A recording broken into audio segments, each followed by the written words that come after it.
의인이 받는 고난과 그리고 이 하나님의 뜻이 어떻게 연관이 되는지 오늘 이 말씀을 통해서 우리가 한번 좀 살펴보게 됩니다. 그리고 이 42장은 요셉이 형들과 이제 기적적으로 대면하는 그러한 이야기가 됩니다. 그리고 형들과의 대면을 통해서 이제 요셉의 꿈이 사실 이루어지게 되는 것이죠. 형들이 요셉에게 절하게 됩니다.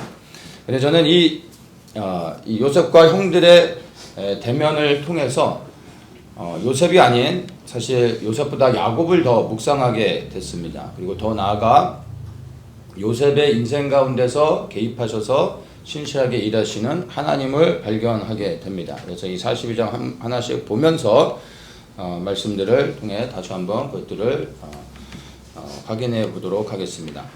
자, 이제 1절에 보면은 애굽의 그 기근이 시작됐는데 이 기근은 애굽뿐만이 아니라 주변에 많은 지역, 그러니까 전 세계 기근이 극심하게 임하게 돼서 야곱이 살고 있는 가나안 땅에도 기근이 심하게 됐습니다. 이것은 역사적인 사실 속에서도 그 당시에 굉장히 큰 기근이 있었고 이것으로 인해서 많은 사람들이 죽었다라는 것을 역사 기록을 통해서도 확인할 수 있습니다. 그래서 요셉의 꿈의 해석 그대로 7년의 풍년은 지났고 이제 그 7년의 흉년이 시작되어진 겁니다. 그리고 이 극심한 이 기근 때 애굽에 곡식이 있다는 소식을 듣고 이제 야곱이 결단하고 아들들을 보내 곡식을 사오게 합니다.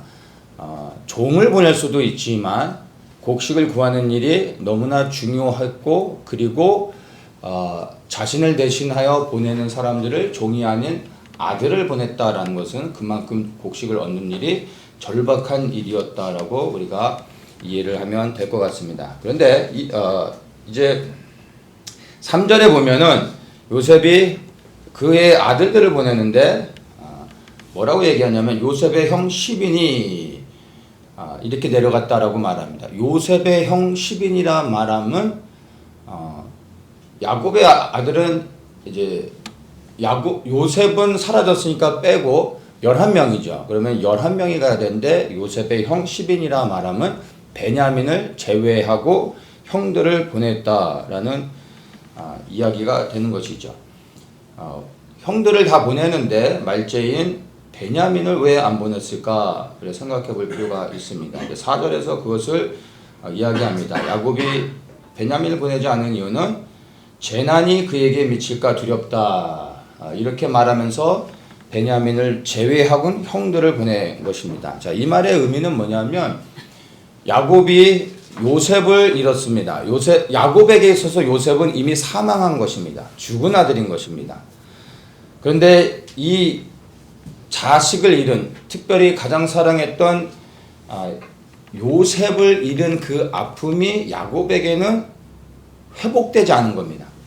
그래서 이제 야곱 다음으로 그가 사랑하는 자가 베냐민이죠. 왜냐하면 라헬을 자기가 사랑하는 아내 라헬을 통해 낳은 요셉과 베냐민을 가장 사랑했는데 사랑했던 요셉이 죽은 이후로 아버지 야곱의 마음속에는 베냐민을 향한 사랑이 더 절실할 수밖에 없었을 겁니다.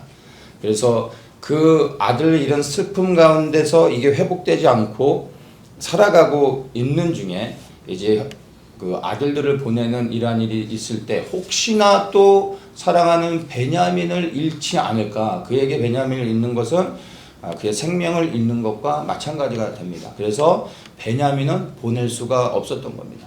이것을 통해서 야곱의 마음에 아직도 회복되지 않은 그 아픔과 상처 그리고 슬픔 가운데서 살아가고 있었다는 것을 우리가 조심스럽게 확인할 수가 있었던 겁니다. 그러면 그 오랜 시간 동안에 야곱의 마음은 얼마나 아팠을까. 그리고 그 아픔을 가지고 계속 살아가고 있는 야곱을 생각할 때 참 씁쓸한 생각이 듭니다. 그런데 그 야곱이 지나왔던 이 모든 그 시간들 아들을 품에 안고 죽은 아들을 생각하며 슬픔 가운데 살아왔던 이 모든 시간들이 의인이 받는 고난, 의인의 고난의 시간이라고 이렇게 생각할 수 있습니다.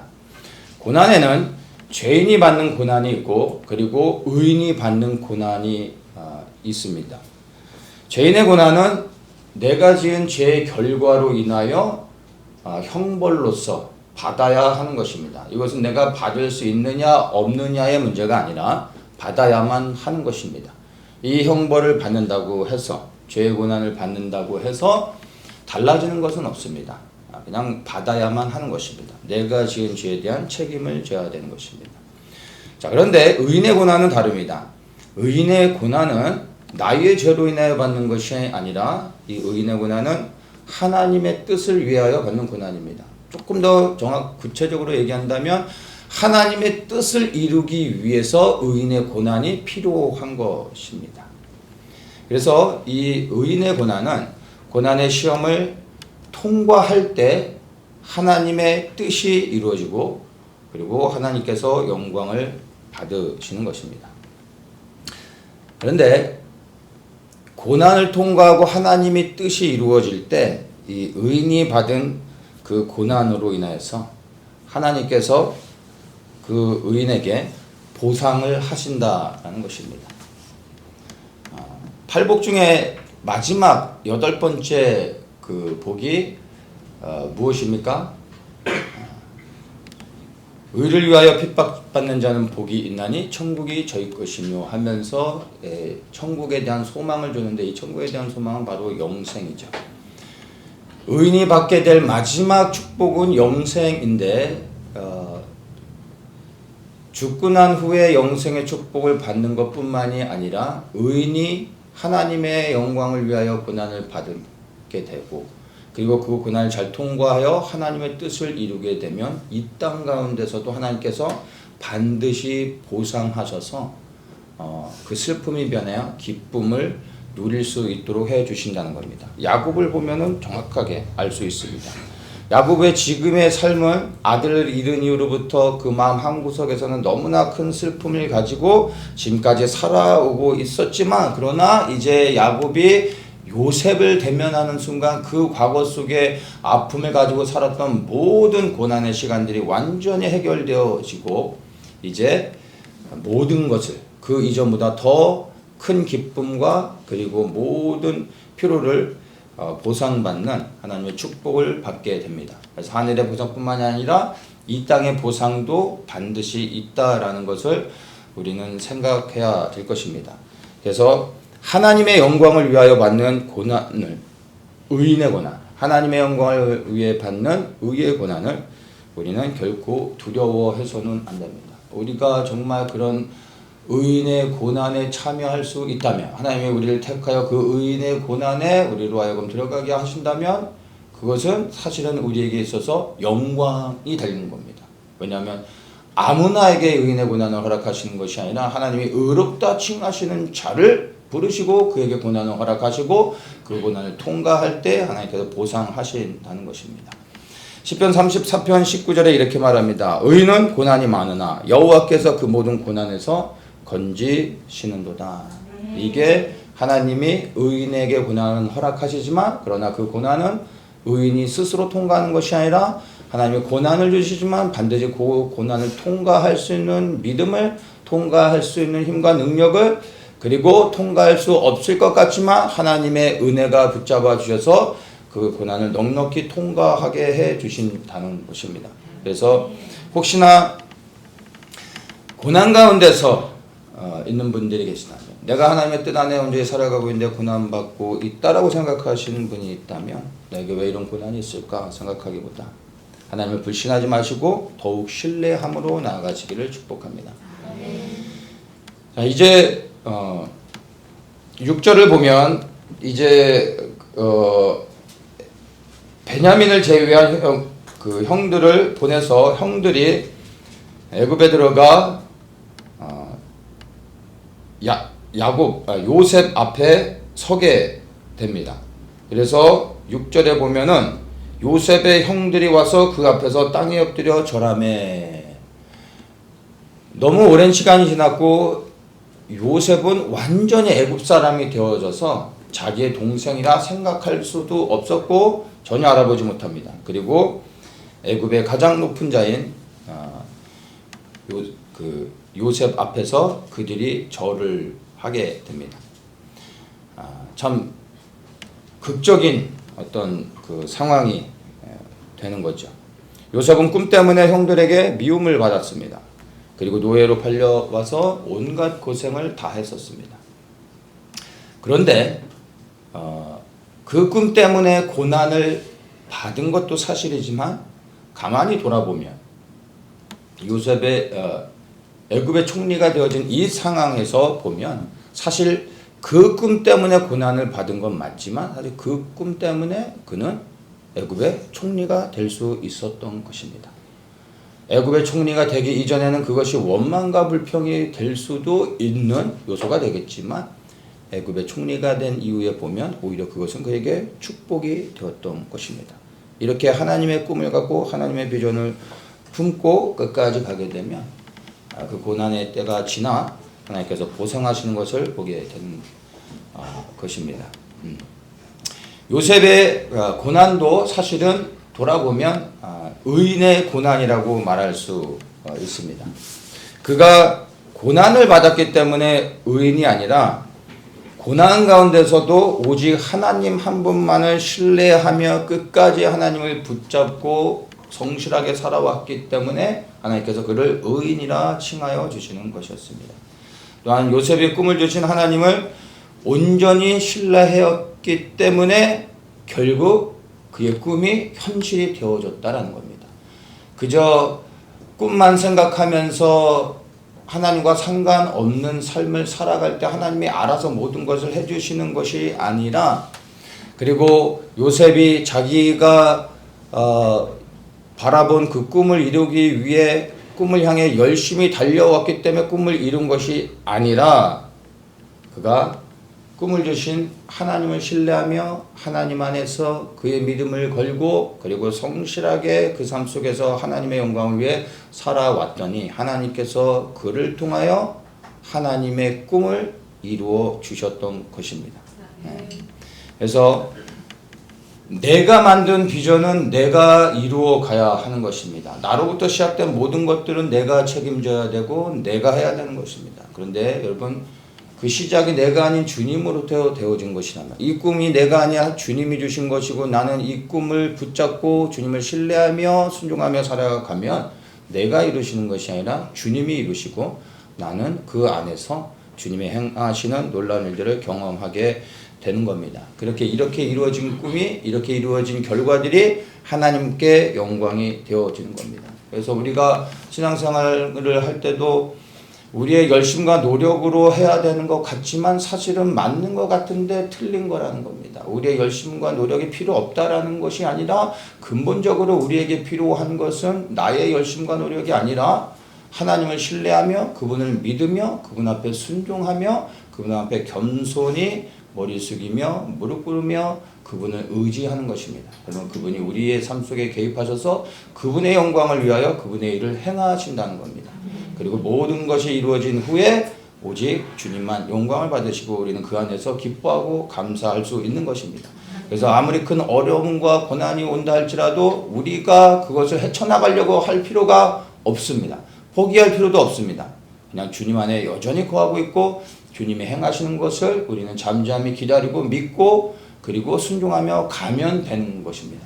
그래서 고난이 되어질 수 없는 건 바로 우리가 그 믿음을 어디에 두느냐, 누구를 바라보느냐에 따라서 그 고난은 완전히 다르게 해석되어질 수 있는 것입니다. 주님 안에서 주님의 비전을 품고 주님의 뜻을 이루어서 오직 우리 주님께 영광을 돌리시는 분들이 되시길 축복합니다. 자, 이제 요셉이 정말 꿈꿔왔던 그리고 형들에게 말했던 그 꿈이 현실이 되어져서 형들이 그 앞에서 절을 합니다. 그런데 요셉은 그러한 형들을 향하여 자신이 요셉이라는 것을 말하지 않고 오히려 모르는 체 하면서 형들에게 7절에 이렇게 묻습니다. 너희가 어디서 왔느냐? 그렇게 묻고, 그리고 이제 9절에 보면 너희는 정탐이라 이 나라의 틈을 엿보려고 왔다라고 하면서 형들을 정탐꾼으로 지목을 합니다. 형들과의 극적인 재회가 이루어졌습니다. 사실 이거는 어떻게 보면 요셉에게서는 너무나 정말 감격스러운 순간이고, 형들에게 내가 요셉이다라고 말할 수 있을 것 같은데 그렇게 하지 않았다는 것입니다. 왜 그렇게 하지 않고 모른 척하며 그들을 정탐으로 몰아갔을까요? 이것은 다른 것이 아니라 첫째는 아버지와 그리고 그의 동생 베냐민이 지금 어떠한 상태인지 알 수 없기 때문에 먼저 베냐민과 아버지의 그 근황을 확인함으로 인해서 지금 형들이 어떠한 삶을 살고 있는지 그것들을 분별해서 보아야 하기 때문에 아직 모른 척을 하는 겁니다.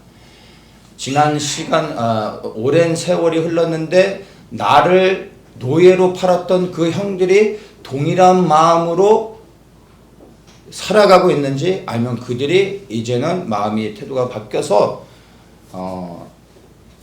회개하는 심령으로 살고 있는지 그들의 진심을 확인해야 되는 겁니다. 만약에 베냐민이 그 자리에 같이 왔다면 요셉이 조금 달라질 수도 있었을 겁니다. 근데 요셉에게는 그가 사랑하는 그의 유일한 이제 혈육이죠. 물론 이제 12형제가 다 아버지는 같지만 어머니들이 다르지 않습니까? 베냐민이 그에게 있어서는 유일한 혈육인데 자기가 사랑하는 베냐민이 안 왔다라는 것은, 우리는 이 모든 스토리를 이미 다 알고 있지만 요셉의 상황에서 보면은 형들이 자신을 노예로 팔았습니다. 원래는 죽이려고 했던 것이죠. 나는 죽음을 당한 겁니다. 그러면 형들이 이제 내 동생 베냐민을 어떻게 했을까에 대한 질문이 당연히 생길 수밖에 없는 겁니다. 근데 형들과 같이 오지 않고 베냐민은 없습니다. 그러면 요셉은 무엇을 상상하겠습니까? 아버지와 함께 집안에 편안이 있겠구나라고 생각할 수 있겠습니까? 아니라는 거죠. 첫 번째 드는 생각은 베냐민도 나와 같이 죽음을 당하지 않았을까 하는 질문을 할 수밖에 없는 겁니다. 이것을 확인하기 전까지 자신의 정체를 드러낼 수가 없었던 것입니다. 그 아픔이 있었던 것이죠. 그래서 형들을 정탐으로 몰고 가면서 이제 그 동생을 데려오게 합니다. 자, 이 정탐으로 몰아갈 때 형들이 이제 변호를 하게 되는 겁니다. 곡식을 사러 갔다가 뜬금없이 정탐으로 몰리게 됐습니다. 이것은 그들도 전혀 생각하지 못했던, 예측할 수 없었던 상황이 발생합니다. 그리고 잘못하다간 완전히 그 스파이가 돼서 잘못하면 애굽에서 죽을 수 있는 위기가 되었습니다. 그러니까 이들이 너무나 다급하고 너무나 급한 나머지 어떻게 합니까? 이제 그냥 입에서 그냥 아무 말이나 막 나오는 겁니다. 그래서 자기들이 어떤 사람인지를 이야기해 줘야 되니까 모든 이야기를 다 솔직하게 이야기하는 겁니다. 자기는 12형제고 아버지가 계시고 한 명은 사라졌습니다. 근데 여기서 이렇게 말하지만 원어에서는 한 명은 죽었습니다 라고 말하고 있습니다. 한 명은 뭐 이렇게 죽었고 한 명은 말째는 아버지랑 있습니다. 뭐 얘기하지 않아도 되는 거를 너무나 급해지니까 있는 그대로 솔직하게 다 얘기를 하게 된 겁니다.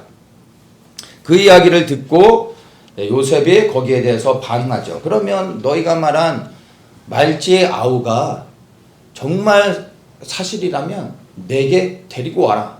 그걸 통하여 너희들의 말이 진실됨을 내가 확인하겠다 라고 이야기합니다. 이거는 형들이 전혀 예상할 수 없었던 요셉의 요구가 되는 것입니다. 그래서 한 명만을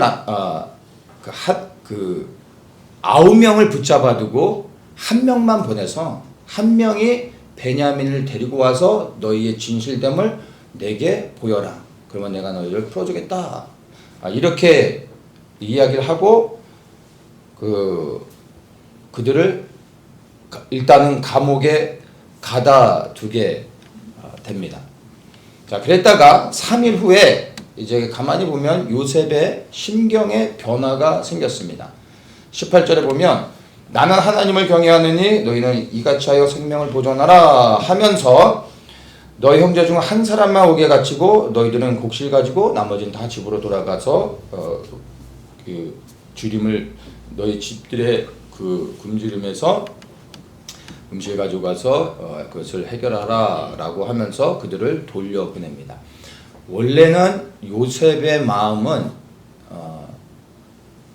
9명을 붙잡아두고 1명만 보내는 것이었고 음식도 보내줄 생각이 없었습니다. 곡식도 줄 생각이 없었던 거죠. 그런데 3일이 지나면서 요셉이 많은 마음속에 굉장한 어떤 그 영적인 씨름과 고민들이 있었을 겁니다. 그리고 그의 마음을 바꿉니다. 그래서 1명만을 잡아두고 9명을 보내며 곡식도 가져갈 수 있도록 해 주었다는 것입니다. 요셉은 왜 이렇게 마음의 심경에 변화가 있었을까요? 요셉도 처음에는 형들을 보았을 때, 그리고 같이 오지 않은 베냐민이 없다라는 걸 생각할 때 그의 마음속에 과거의 아픔이 생각나면서 형들에게 복수하고 싶었던 겁니다. 그래서 9명을 붙잡아두고 곡식도 주고 싶은 마음이 없었던 것이죠. 그런데 시간이 지나면서 마음을 돌이키고 그들을 용서하기로 결단합니다. 그리고 형들에게 대하는 그의 태도를 보면 정말 그의 마음이 진실됨을 알 수 있습니다.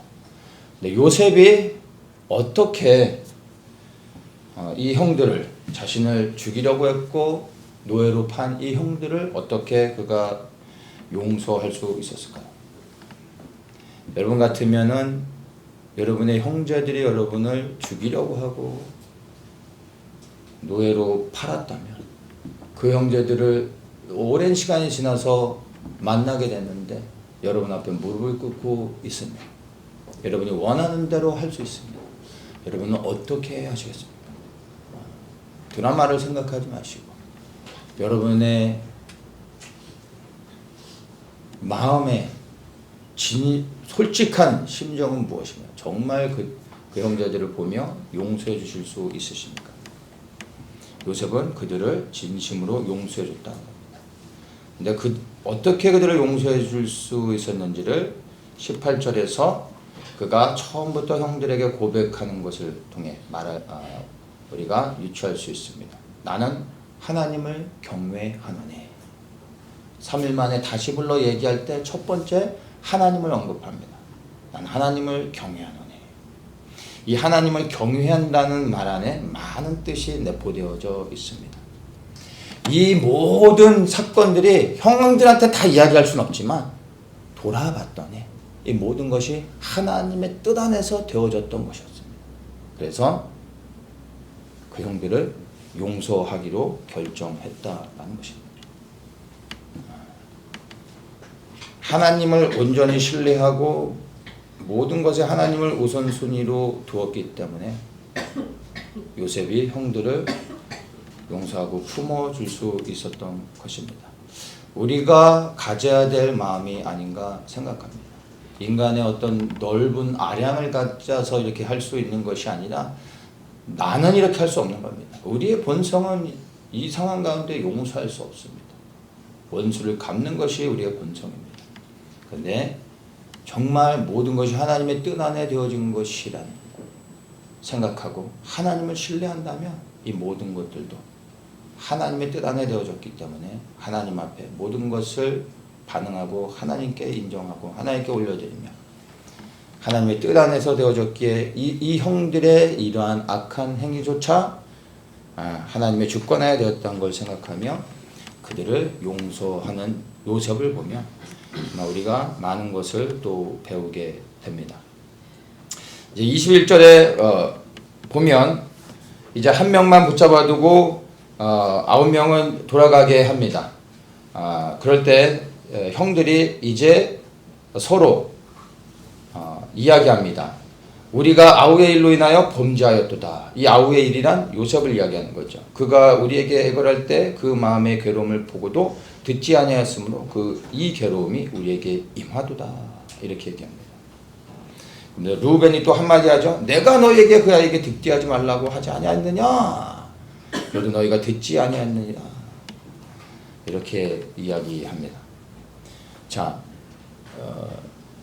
그들의 형제가 이제 애굽의 인질로 잡혀 있게 된 사건과 과거 속에 요셉을 노예로 팔았던 일은 사실은 아무런 연관이 없는 겁니다. 그런데 이들이 이러한 위기를 당했을 때 과거의 요셉의 일을 생각하며 모든 형제들이 그 잘못을 이 사건과 연결시킨다라는 것은 그들의 마음 한구석에서 늘 그들이 잘못했다라는 그 죄책감을 가지고 있었다라는 겁니다. 그렇기 때문에 이러한 위기를 만났을 때 결국엔 우리가 죗값을 받는구나. 우리가 정말 잘못했구나. 그리고 이것에 대한 핏값을 이제 우리가 당하는구나 라고 생각하는 겁니다. 그래서 루벤이 이야기했죠. 그러므로 그의 핏값을 내게 되었다. 이제 우리가 그의 핏값을 치르게 되었다 라고 말하면서 그들이 사실은 이 대목을 보면 형들이 지난 요셉을 팔았던 그 사건들을 늘 마음에 품고 온전히 하나님께 회개하지 못하고 있다. 이 사건을 통해 이제 그것들을 고백하고 지금 하나님 앞에 회개하는 모습이라고 우리가 생각할 수 있는 것입니다. 근데 루벤이 여기서 이제 핏값을 내게 되었다 이렇게 말하고 있는데 이 핏값이라 말하면 정확하게 얘기하면 뭐냐면 이제 9명이 갇혀 있어야 되는데 원래는 10명이 다 그 감옥에 있어야 되는 거지만 다 풀어주고 한 명을 그 잡아두게 했습니다. 나머지 9이 갈 수 있도록 하기 위해 그 한 명을 잡아두는 것을 핏값이라고 이야기하는 거죠. 한 명이지만 사실은 그 형들 모두를 포함하고 있는 것입니다. 한 사람이 모든 형제를 대신해 감옥에 갇히게 되는 것 바로 이것이. 그리고 이 감옥에 갇혔다라는 건 사실은 그 감옥에 갇힌 당사자와 다른 형제들은 이 사건을 이 감옥에 갇힌 일을 무엇으로 이해할까요? 죽음으로 이해하는 겁니다. 죽을 수도 있는 겁니다. 이 애굽의 총리가 편안하게 감옥에서 그냥 붙잡아 둘 거라 생각하겠습니까? 죽었다라고 생각하는 겁니다. 그리고 우리가 이 형제를 죽였기 때문에 결국엔 핏값으로 죽음으로 이 죄값을 치르는구나 라고 생각했던 겁니다.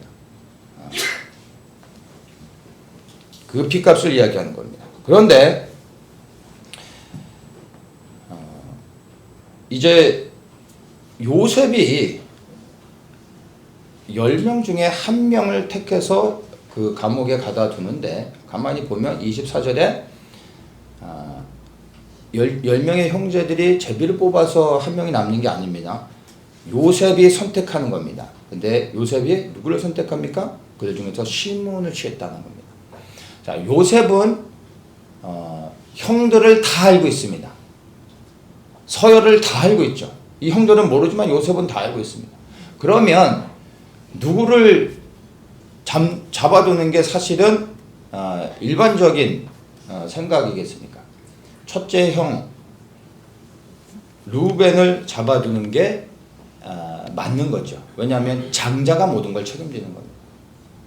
형들이 다 했지만 그 죄값을 치를 때는 첫째 장자가 책임을 져야 되는 거예요. 그럼 장자를 잡아뒀을 텐데 장자가 아닌 루벤 첫 번째가 아닌 두 번째 시몬을 잡아뒀다라는 겁니다. 왜 시몬일까요? 그냥 뭐 개인적으로 어려서부터 시몬에 대한 어떤 불편한 마음이 있어서 시몬을 잡아둔 것이었을까요? 그런 것이 아니라 과거의 사건을 이제 되돌아서 다시 생각해 보면 요셉을 형들이 죽이려고 모의할 때 장자인 루벤은 그것을 적극적으로 막았습니다. 그를 보호했고 그리고 그를 아버지께 돌려보내려고 했었습니다. 그래서 다른 이제 형제들이 루벤이 막아섰기 때문에 어떻게 하질 못하고 있다가 루벤이 없는 사이에 그 형들이 노예로 팔아버린 겁니다. 그러면 루벤이 없을 때 다른 형제들이 요셉을 파는 일을 도모할 때 이 일을 적극적으로 리드했던 사람이 누구였겠습니까? 시몬이었던 겁니다. 그래서 그 대가를 시몬이 치르는 겁니다. 그리고 시몬은 이 잡혀있는 시간에 무엇을 생각했겠습니까? 내가 결국에 요셉을 죽였고 이제 내가 그 핏값을 치르는구나. 결국 나도 애굽에서 죽게 되었구나 라고 생각을 하게 되었을 것입니다. 그래서 이것을 핏값이라 부르는 겁니다. 그 형제들은 집으로 돌아가지만 시몬이 살아있을 거라고 이 형제들은 사실 생각하지 않았을 것입니다. 우리가 지은 죄에 대해서 여러분 언젠가는 반드시 죄값을 치르게 된다는 것을 분명히 기억하셔야 됩니다. 완전 범죄라는 말이 있습니다. 물론 세상에서 정말 완전 범죄를 저지르는 사람도 간혹 있습니다. 그러나 여러분 세상에서는 완전 범죄가 혹 가능할 수 있을지 몰라도 결국에 주님 앞에 서면 다 드러나는 겁니다. 그리고 이 땅에서 죄값을 치르지 않아도 반드시 주님 앞에 섰을 때 그 죄값을 치르게 된다는 것입니다. 그래서 할 수만 있다면 우리는 죄를 짓지 않도록 해야 되고 혹시 죄를 짓는다 할지라도 곧바로 돌이켜 회개하는 삶을 살아야 되는 겁니다. 그렇지 않다면 생각지 않을 때 더 큰 어려움이 더 큰 고난이 우리에게 찾아올 수 있다는 것을 생각하며 그 순간 혹 내가 지은 죄들이 있다면 즉시로 돌이켜 회개하여 죄의 올무가 나를 묶지 못하도록 막아야 하는 것이 그것이 지혜로운 그리스도인의 삶이라 생각되어집니다. 이렇게 해서 이제 시몬이 핏값을 치르기 위해 남아있고 다른 형제들이 이제 돌아갑니다. 그때 야곱이 25절에 보면 곡물을 주고 그리고 돈도 다시 그 자루에 다 넣어주고 그리고 길 양식도 줬다라고 말합니다. 여기서 말한 길 양식은 애굽에서 가나안 땅까지 다시 돌아가는데 그 동안에 먹어야 될 필요한 모든 양식도 다 제공해 줬다는 겁니다. 그리고 돈을 받고 구입했던 양식을 주고 그 돈도 다 돌려줬다는 겁니다. 이것을 보면 요셉이 형들을 정말 진심으로 용서했다라는 것을 분명하게 알 수가 있습니다. 그런데 우리는 여기에서 한 가지를 조금 더 보아야 합니다. 그는 형들을 용서했기 때문에 이렇게 형들에게 곡식도 주고 또 가는 동안에 필요한 모든 것들 또 돈까지 다 주었습니다. 그런데 이것은 형들을 용서했기 때문이 아니라 용서를 넘어 형들을 사랑했기 때문에 이렇게 할 수 있었다는 것입니다. 왜냐하면 여러분 용서하는 것과 사랑하는 것은 다른 것입니다. 우리에게는 사실 용서하는 것 그 하나만으로도 너무나 벅차고 힘들고 쉽지 않습니다. 그러나 우리 그리스도인들은 용서의 단계를 넘어서 사랑의 단계까지 가야 합니다. 이것이 복음이 우리에게 요구하고 있는 것입니다.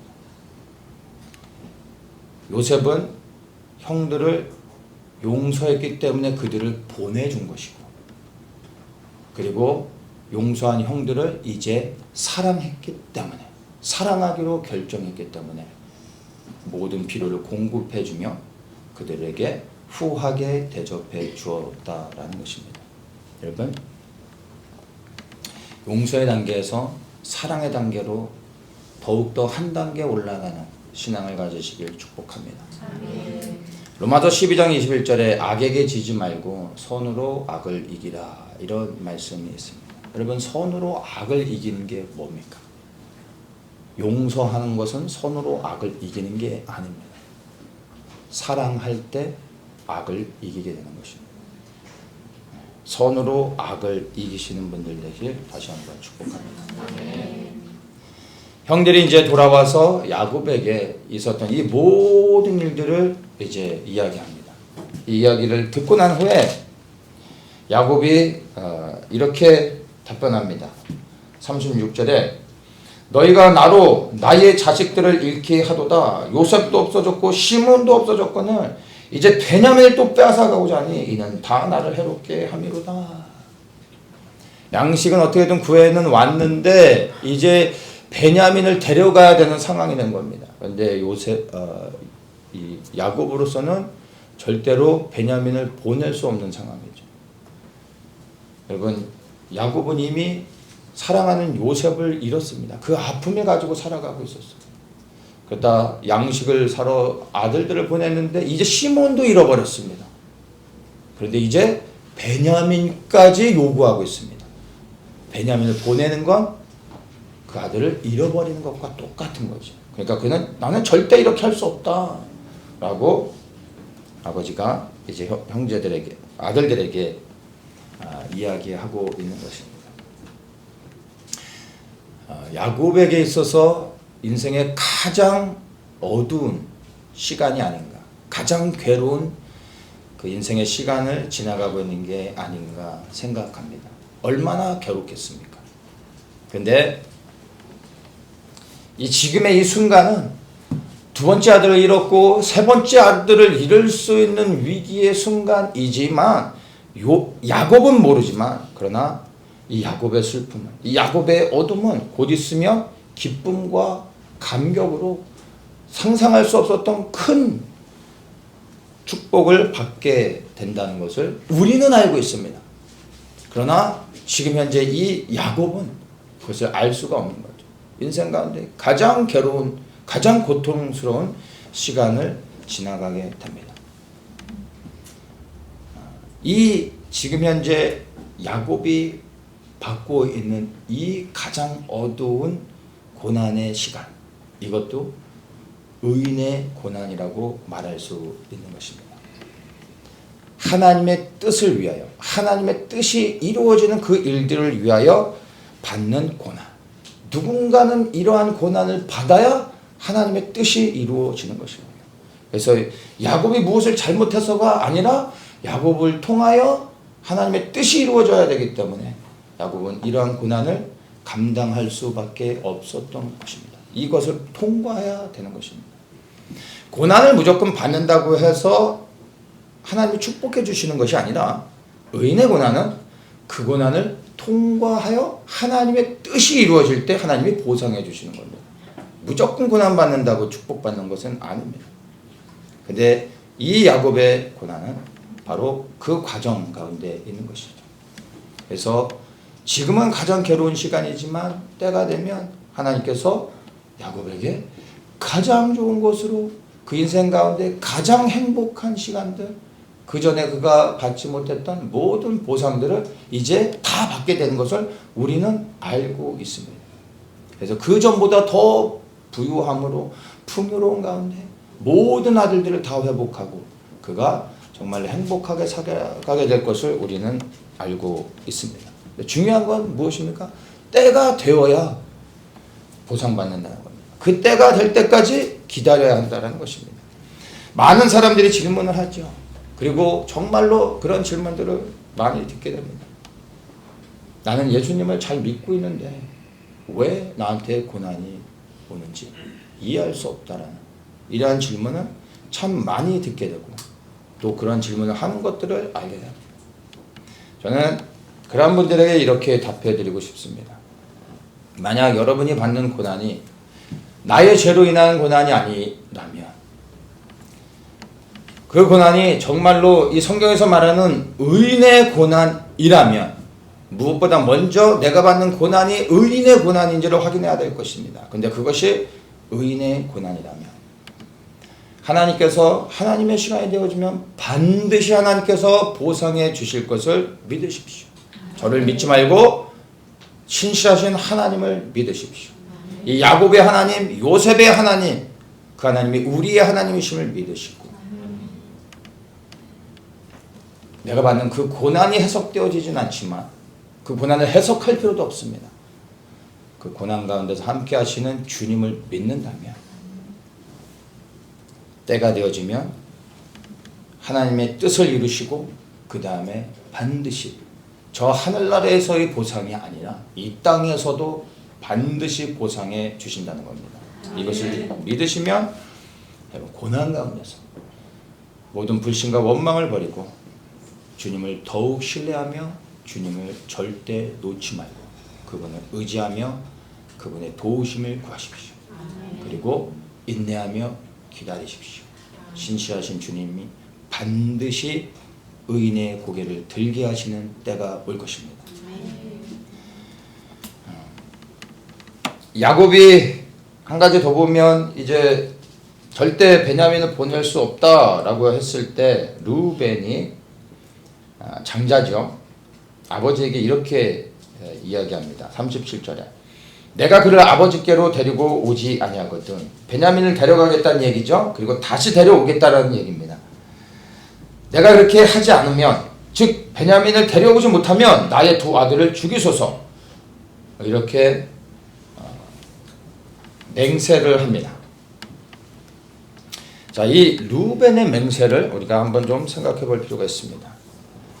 이 루벤의 맹세는 먼저는 우리가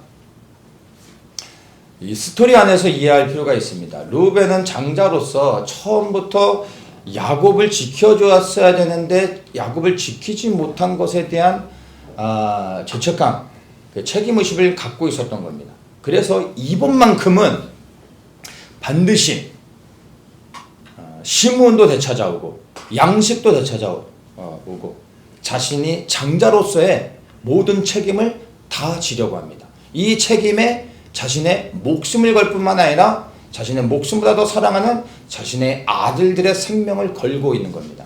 그래서 이 루벤의 맹세는 첫 번째 우리는 이것을 좋은 의도로 이해해야 되는 것입니다. 그 전에 자기가 실패했던 장자의 역할을 이번만큼은 생명을 걸고 지키려고 하는 겁니다. 장자의 역할을 생명 걸고 하고 있는 선한 의도로 생각해야 되는 것입니다. 그러나 우리도 이와 같이 르우벤과 같은 태도로 살아가야 되겠지만 그러나 우리는 지금 예수 그리스도를 믿고 살아가고 있는 이 시대의 우리 그리스도인들은요 결코 르우벤과 같이 맹세해서는 안 됩니다. 구약시대의 맹세는 너무나 흔한 일이었고 모든 일을 맹세를 통해서 했습니다. 그러나 우리 주님께서는 우리에게 새롭게 가르쳐 주시길 절대 맹세하지 말라 말씀하셨습니다. 마태복음 말씀 하나만 좀 보도록 하겠습니다. 마태복음 5장 33절에 보면은 좀 읽겠습니다. 옛사람에게 말한 바 헛맹세를 하지 말고 내 맹세한 것을 주께 지키라 하였다는 것을 너희가 들었으나 구약시대에 이렇게 했었다는 거죠. 이게 율법 안에 그들이 지키며 살아왔던 방식입니다. 그런데 이렇게 말씀하십니다. 나는 너희에게 이르노니 이제 새 계명을 주는 것과 똑같은 거죠. 도무지 맹세할지 말지니 하늘로도 말라 땅으로도 말라 예루살렘으로도 말라 내 머리로도 말라. 그러면서 뭐라고 말씀하십니까? 30절에 오직 너희 말을 옳다 아니라 하라. 이에서 지나는 것은 이것을 넘어서는 그 이상의 것들은 악으로 쫓아나는 것이다 라고 예수님께서 직접 맹세하지 말라라고 가르쳐 주고 계시다는 것입니다. 맹세의 문제가 뭐냐 하면은 내가 이렇게 하겠습니다 라고 말하는 것은 약속입니다.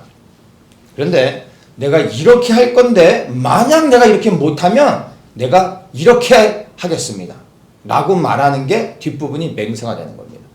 남자들 흔히 이제 뭐 젊었을 때 하는 맹세가 뭐냐면 우리 한국 사람, 한국 남자들 야 내가 이렇게 할게 내가 이렇게 못하면 날 죽여. 남자들 안에서 흔히 하는 이야기들 알게 모르게 이게 맹세인 것입니다. 내가 이렇게 하겠다 아마 안 하겠다 이걸로 끝내야 되는데 이렇게 할 건데 못하면 이렇게 하겠다.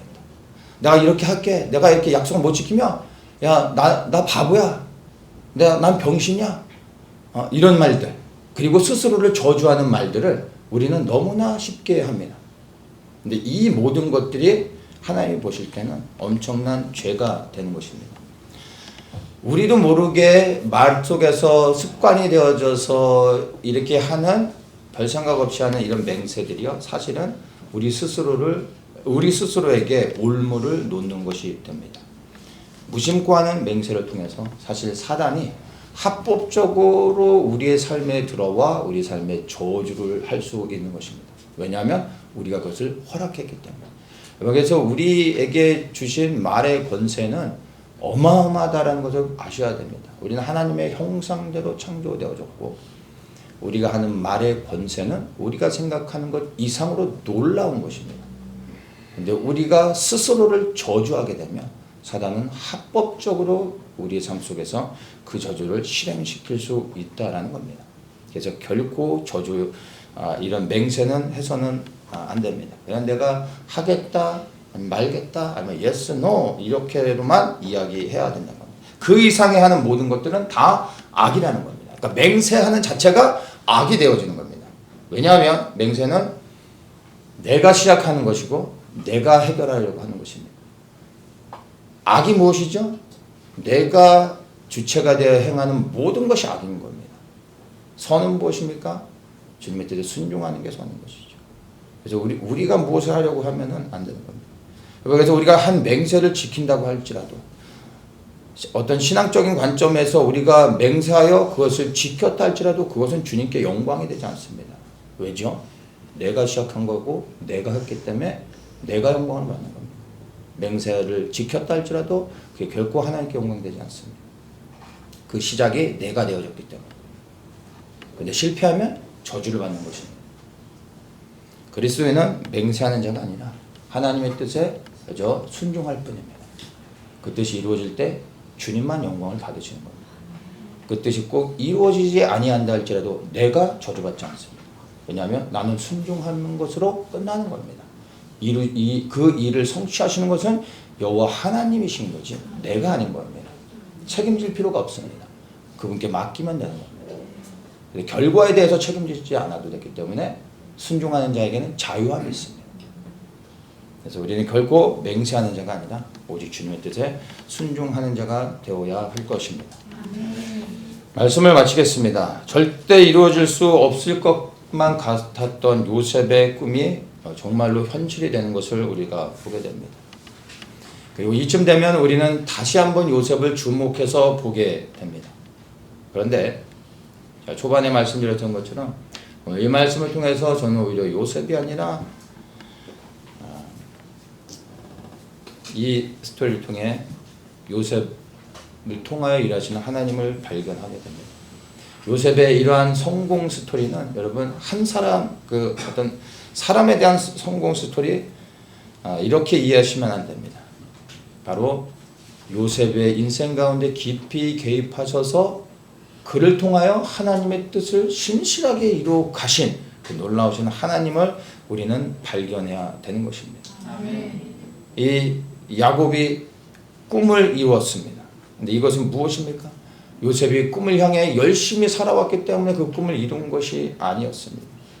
하나님께서 아브라함과 맺은 언약을 신실하게 지키시기 위하여서 아브라함과 이삭과 야곱을 넘어 이제 요셉의 인생까지도 개입하시면서 그를 통하여 하나님의 백성들을 애굽으로 이주시키고 민족이 되게 하여 그들을 통하여 다시 하나님의 땅 가나안으로 보내시려고 하는 하나님의 계획을 정말로 신실하게 이루어가고 계신 하나님의 놀라우신 섭리를 보게 되는 것입니다.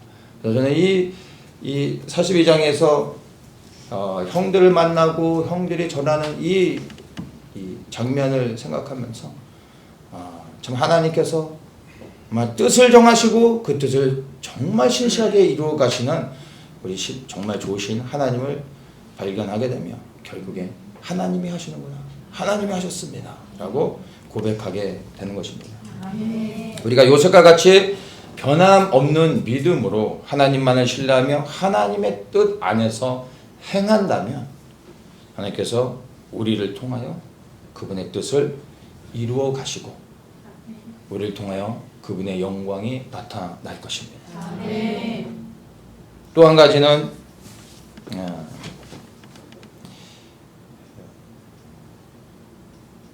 야곱을 좀 생각하게 됩니다.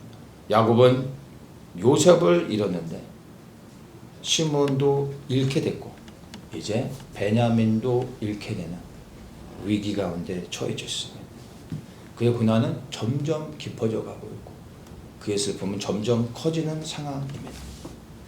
그러나 사실은 야곱을 향한 하나님의 선하신 계획들이 이제 이루어지며 이제 곧 있으면 그의 인생 가운데 결코 기대할 수 없었고 상상할 수 없었던 놀라운 하나님의 축복과 회복과 하나님의 큰 은혜가 다가오고 있다는 것입니다.